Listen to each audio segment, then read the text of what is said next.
2026 ಈ ವರ್ಷದ ಮೊದಲ ಚಂದ್ರಗ್ರಹಣ ಯಾವಾಗ ಬರ್ತಾ ಇದೆ? Hi friends, welcome back to my channel.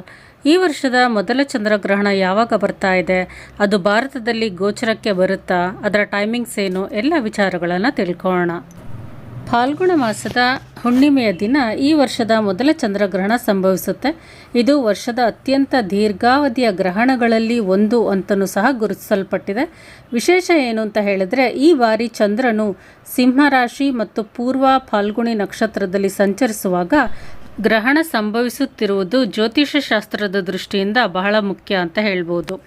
ಚಂದ್ರಗ್ರಹಣದ ಪ್ರಮುಖ ಸಮಯಗಳನ್ನು ನೋಡೋಣ. ಈ ಗ್ರಹಣವು ಮಾರ್ಚ್ 3ನೇ ತಾರೀಕು 2026 ಮಂಗಳವಾರದಂದು ಸಂಭವಿಸುತ್ತೆ. ಗ್ರಹಣದ ವಿವಿಧ ಹಂತಗಳ ವಿವರ ಈ ರೀತಿಯಾಗಿದೆ. ಗ್ರಹಣದ ಪ್ರಾರಂಭ ಮಧ್ಯಾಹ್ನ 3:20 ಪೂರ್ಣ ಚಂದ್ರಗ್ರಹಣ ಆರಂಭ ಸಂಜೆ 4:34 ಗ್ರಹಣ ಮುಕ್ತಾಯ ಸಂಜೆ 6:47 ಒಟ್ಟು ಅವಧಿ 3:27 ಕಾಲ ಇರುತ್ತೆ. ಭಾರತದಲ್ಲಿ ಚಂದ್ರಗ್ರಹಣ ಗೋಚರ ಇದೆಯಾ?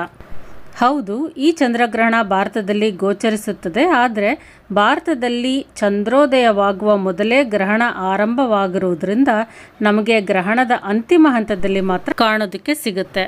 ಈ ದಿನ ಭಾರತದಲ್ಲಿ ಚಂದ್ರೋದಯ ಅಂದಾಜು ಸಂಜೆ 6:22 ಆಗುವ ಸಾಧ್ಯತೆ ಇದೆ.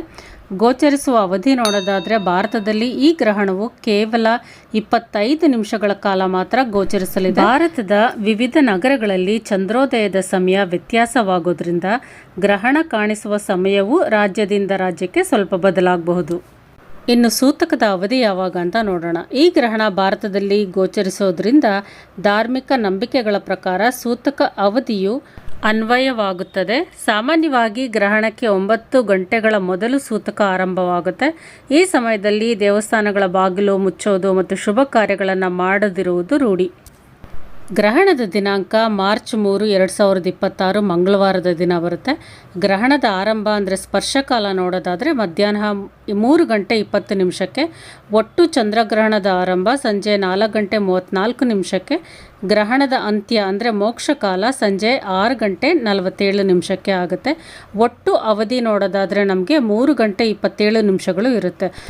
ಭಾರತದಲ್ಲಿ ಕಾಣುವ ಸಮಯ ನೋಡೋದಾದರೆ ಸಂಜೆ 6:22 6:47 ಅಂದರೆ 25 ನಿಮಿಷಗಳು ನಮಗೆ ಕಾಣೋದಕ್ಕೆ ಸಿಗುತ್ತೆ. ಈ ಗ್ರಹಣ ಭಾರತದಲ್ಲಿ ಗೋಚರಿಸೋದ್ರಿಂದ ಸೂತಕದ ಅವಧಿ ಅನ್ವಯವಾಗುತ್ತೆ. ಗರ್ಭಿಣಿಯರು ಮತ್ತು ವಯೋವೃದ್ಧರು ಗ್ರಹಣದ ಸಮಯದಲ್ಲಿ ಜಾಗರೂಕತೆಯಿಂದ ಇರೋದು ಒಳ್ಳೆಯದು.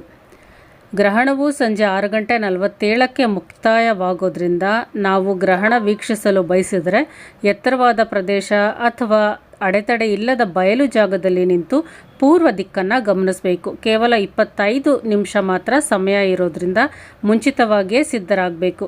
ದೇವಸ್ಥಾನಗಳಿಗೆ ಹೋಗುವ ಪ್ಲ್ಯಾನ್ ಇದ್ದರೆ ಗ್ರಹಣ ಮುಗಿದು ಶುದ್ಧೀಕರಣದ ನಂತರವಷ್ಟೇ ಬಾಗಿಲು ತೆರೆಯುತ್ತೆ. ಇದು ಗಮನದಲ್ಲಿಟ್ಕೋಬೇಕು. ಗ್ರಹಣದ ಸಮಯದಲ್ಲಿ ಊಟ ಮಾಡಬಹುದಾ? ಧಾರ್ಮಿಕ ನಂಬಿಕೆಗಳ ಪ್ರಕಾರ ಗ್ರಹಣ ಕಾಲದಲ್ಲಿ ಆಹಾರ ಸೇವನೆ ನಿಷಿದ್ಧ. ಆದರೆ ಮಕ್ಕಳು, ರೋಗಿಗಳು, ಗರ್ಭಿಣಿಯರಿಗೆ ವಿನಾಯಿತಿ ಇರುತ್ತೆ. ಗ್ರಹಣ ಮುಗಿದ ನಂತರ ಸ್ನಾನ ಮಾಡಿ ಊಟ ಮಾಡೋದು ವಾಡಿಕೆ. ಈ ದಿನ ಗರ್ಭಿಣಿ ಸ್ತ್ರೀಯರು ಮನೆ ಒಳಗಡೆ ಇರೋದು ಉತ್ತಮ. ಹೊರಗಡೆ ಹೋಗದೇ ಇದ್ರೇ ಅವ್ರಿಗೆ ಒಳ್ಳೆಯದು ಅಂತ ಹೇಳ್ಬೋದು. ಇನ್ನು ಲಘು ಉಪಹಾರ, ಹಾಲು, ಹಣ್ಣುಗಳನ್ನು ಗ್ರಹಣದ ಅವಧಿಯಲ್ಲಿ ಸೇವನೆ ಮಾಡೋದು ತುಂಬಾ ಉತ್ತಮ. ಗ್ರಹಣದ ಸಮಯದಲ್ಲಿ ಗರ್ಭಿಣಿ ಸ್ತ್ರೀಯರು ಯಾವುದೇ ಕಾರಣಕ್ಕೂ ಶಾರ್ಪ್ ಐಟಮ್ಸ್ ಅಂದರೆ ಚಾಕು, ಕತ್ತರಿ, ಬ್ಲೇಡ್ ಇವುಗಳನ್ನು ಉಪಯೋಗಿಸಬಾರ್ದು, ಮುಟ್ಲೂಬಾರ್ದು. ಹೊರಗಡೆಯ ಬೆಳಕು ಆಗಲಿ ಕಿರಣಗಳಾಗಲಿ ಮೈ ಮೇಲೆ ಸೋಕದೇ ಇರೋ ರೀತಿ ಜಾಗರೂಕತೆಯಿಂದ ಮನೆ ಒಳಗಡೆ ಇರಬೇಕು.